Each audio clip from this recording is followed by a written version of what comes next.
Okay, so if you just got to your D2L folder, you probably saw a couple things to download. One was this little piece of music here, which is an old PBS bumper that would kind of happen between their programs and their little public service announcements.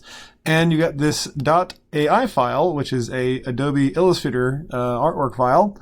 And if you were to open this up if you just double click on it and open it up in Adobe Illustrator, you can see a couple things. If you don't see what I'm seeing here, you can always go to Window, Workspace, Essentials, and if you still don't see what I'm seeing, you can go to Workspace, Essentials, Reset Essentials, which will kind of give us the same kind of outlook. And there might be a couple things here that you're not seeing, but if I were to select any random thing here, you would see a little thing pop up in what's called the Properties tab, which would give you the option of changing the color and changing a variety of things here. These are all sort of shapes.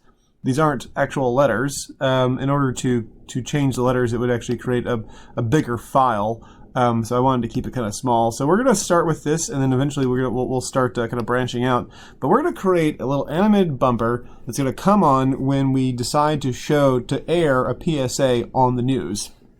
This is why we wanted to have our PSAs to be between a minute 90 seconds long or so.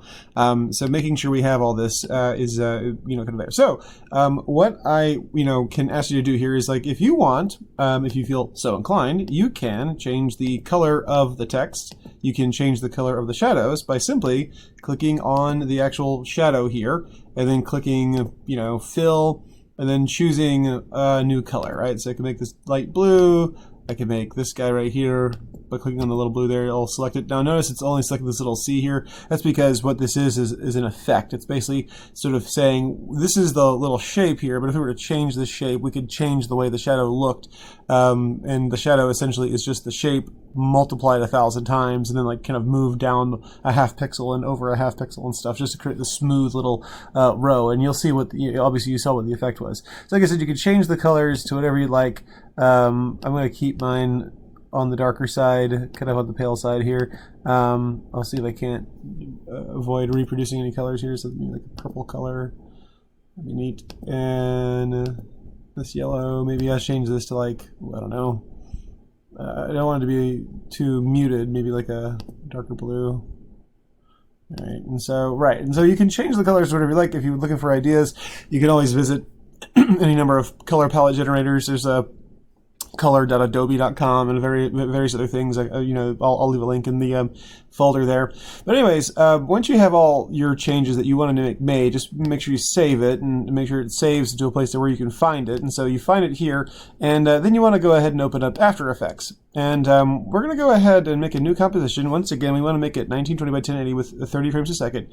So if you click on this little drop down menu, this preset, you could click on HDTV 1080 29.97. That's roughly 30 frames a second, which is what we record in. So it'll just sort of match up really nice with your settings. And we'll call this PSA Intro. And this is going to go pretty quick. So kind of watch out here. Okay, so what we'll do is we'll take our little .ai file, and we'll also take our music here, and we'll just sort of drag these guys into this bin. But before, when you drag in the .ai file, it's going to give you this little import kind, and you have two choices. Footage, it might actually default to footage. You don't want footage, you want composition, because you want to be able to see the individual layers. Each of those little shapes are its own little layer. So it gives you footage dimensions. I think it might default to layer size. You definitely want to choose document size. That way you don't have to worry about where they're placed, and you don't have to worry about aligning them up and stuff. They'll just automatically kind of be placed right there where you want them. And as soon as you have all that, composition, document size, press OK. And this will take a second. Might crash your computer. You guys ever seen the movie Planet of the Apes? That's a cool one. So, Charlton Heston, the Statue of Liberty. Okay, anyways, so you've got two things you can look at. It's going to take a second for these to sort of generate into peak files. You can kind of see the little preview up here in this little box. Once again, if you're not looking what I'm seeing, you can always go to Workspace, and I'm working with the, in this case, motion tracking. I might actually just choose like default. So we can just, once again, so we're all looking at the same thing here. it's like a matter. So as soon as that sort of loads up, maybe I'll just bring in my music as well. So I'll just drag in my music. And we'll do the music at the very last. So let's take a look at this little folder here that says PSA intro layers. And just hit this little drop down menu here, and you notice they're in order from top to bottom. This basically is just sort of stacking them up to where the shadows don't interfere with each other, or they interfere in like the proper fashion, as in like things that should be on top of one another are on top of one another. Anyways, let's just drag all these down. And they show up down here, and then bam, we've got this. Now I've got mine set to pretty low resolution just so I can save processing power. And while we're here, let's just go ahead and start the animation process. So I'm gonna, all these things are highlighted. So right away, I've got everything I need highlighted. Now what's awesome about Adobe Illustrator, or Adobe After Effects, is that you can apply animations to multiple things at the same time in similar fashion to what you can do by copying and pasting in Premiere, but this actually goes a lot faster. So I'm gonna hit P on the keyboard, which will bring up my position animation sort of options. And with everything still highlighted, I'll just click this little stopwatch, and then bam, everything has a keyframe here. Actually, I'm going to undo that, Control Z. I'm going to advance forward maybe like 2 seconds.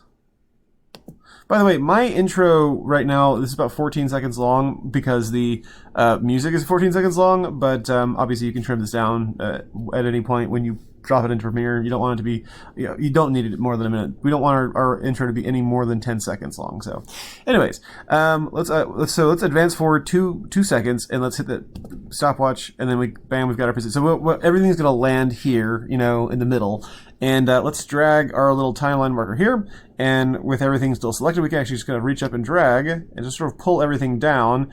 And I want my little line here to sort of line up, sort of be parallel with the slant of my shadows. I want it to kind of like, I want the shadows to be sort of like trails of light. And so I'm just gonna have it just move just off screen here. Now you can probably tell that, like, everything's moving from the same position essentially to the same position, but because they are positioned differently on the screen, they might change the way that they move. But if I just press the spacebar here, you can just sort of see they all sort of move in, right? Okay, so we want to order this in a special, a special way here. We want to have everything a message from Ace News. So if we want to come up here, maybe we can like click up here. I want to say we can kind of drag this out, and we can kind of see what's what up here. It's a little more difficult to tell down here, so I'm just gonna kind of drag this up a little bit. We can kind of see a few things down here. We've got news, which is going to be like the last thing we see, big E, all this other stuff, right? 1, okay, so 14, okay, so 1, 2, 3, 6. Okay, so we want to have a message from up here first. So we're gonna keep little a. So 8 and 9 will keep where they're at. But let's go over here. So 8, 9, little a, we'll keep those first. But then where it says the 10 or so 8, little a, so little a, little a, 9 and 10, 11 and 12. Okay, let's find 11 and 12, and let's see if we can't just sort of drag select those 4. I'm just going to double check I've got the right ones. Okay, this is from, I want to find message. So I'm guessing that's going to be 13, 14. So we got a message. Okay, so I'm just going to drag all 4 of these keyframes for just a few frames. So I want it to kind of pop in right afterwards. So just a few frames. And I'll do the same thing up here. Once again, I'm going to find 9 and 10, which let's see here, just double check. That's from, nope, that's a 10. What are we looking at here? A 11 and 12 from. Okay, so let's find 11 and 12, and we'll just sort of drag, select those 3, and we're going to have that sort of trail after our next one in just a few seconds. So let's just double check what we've got here. A message from. Okay, we see all this land. Okay, then we'll spell out Ace, and let's just double check what we got. We're moving these in pairs because we're moving the shadow and the text at the same time. So I've got 4, 3, and 4. Is it 5, 5, 6, 7? Okay, A is 7 and 8. So we'll have 7 and 8 up here next. I'm going to sort of drag all this up just so I can see what I'm looking at here. Okay. So once again, 7 and 8. That's our big A for Ace.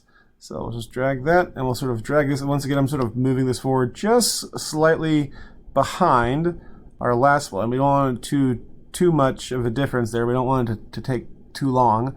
Let's look here. C, I want to say is 5 and 6. So we'll grab 5 and 6 here.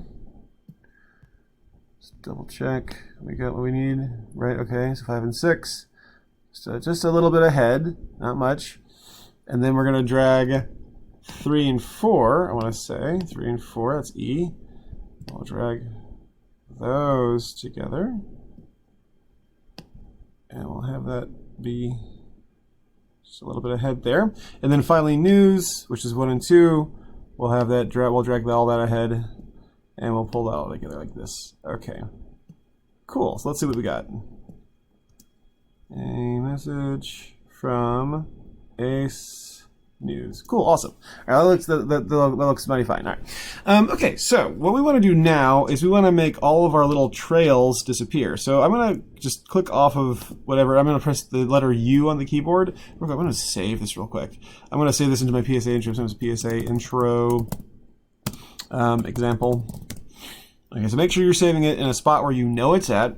And once again, I have my background sort of grayed out here, but when this is just transparent, if you want to have a color on the background, you can put a color on the background. That's fantastic. Okay, so let's do this. Let's click on the number 2 and hold down the control button, not the shift button, but the control button, which is going to allow us to click on individual layers here. So we'll just have 2, 4, 6, 8, 10, 12, 14. And let's click on the letter T on the keyboard to bring up our opacity.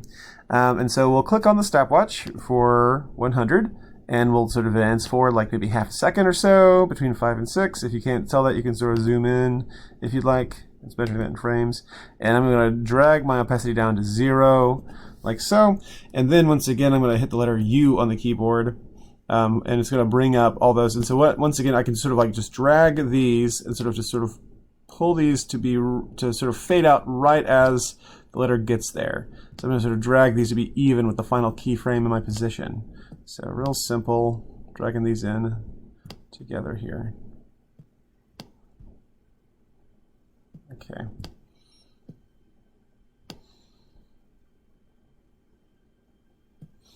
All right, one more, or 2 more rather.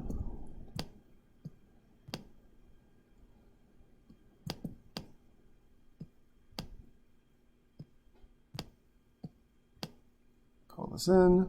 Great. Cool. Awesome. Okay, so I'll click off of all this. I'll press the letter U on the keyboard. All right, so this lets me see all of my keyframes. So let's take a look at this. I'll just play this real quick. A message from Ace News. Cool. All right, so this will be our little thing. And so the way that moves right now is pretty what we call linear in its movement. We've done this before when we do the Bezier keyframes. I'm going to save real quick just make sure you're saving periodically here. We're just going to click and drag and highlight all of the keyframes. It should scroll down automatically for us. Make sure they're all highlighted and just hover over one of the keyframes, right click on it and say keyframe assistant, and then choose easy ease, which is going to sort of give it some smoothness and sort of some variation to the velocity. We'll get more into how that kind of works. It speeds up and it slows down. It kind of comes in a little bit faster. That's nice. Okay, so once we're all done with that, I can sort of drag this back down a little bit. And I'm going to pull this up as far as it'll go. I'm going to once again save. And then I'm just going to find my PSA music and drag that in. And I want to say I might want to...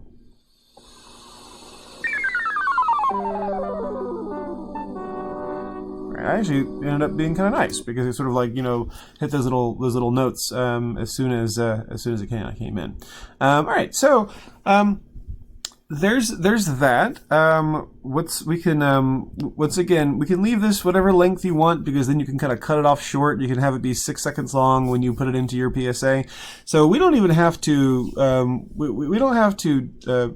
So we can say this as a AEP, and we can drag in the AEP file if we wanted to. But to turn it in, and honestly, you could use the MP4 version of this to turn it as well. We can go to File, Export, and we'll go to Add to Media Encoder Queue, and it'll pop up right there, and you can just click on this and just make sure that's in a folder that you know it's going to be at under Videos or in your PSA intro and stuff. It's also PSA intro example. And just, hit the play button. You can use high bit rate if you'd like. You can use whatever, I think in this case high bit rate might work best because we're working with like the raw files, and we'll just press play. Obviously the most advantageous would be to use the .aep because you could then change things if you wanted to, and it would come back in. All right, cool. So once you get that exported, make sure you turn it in, and make sure make sure you add it to your PSA. All right, very cool. See you in class.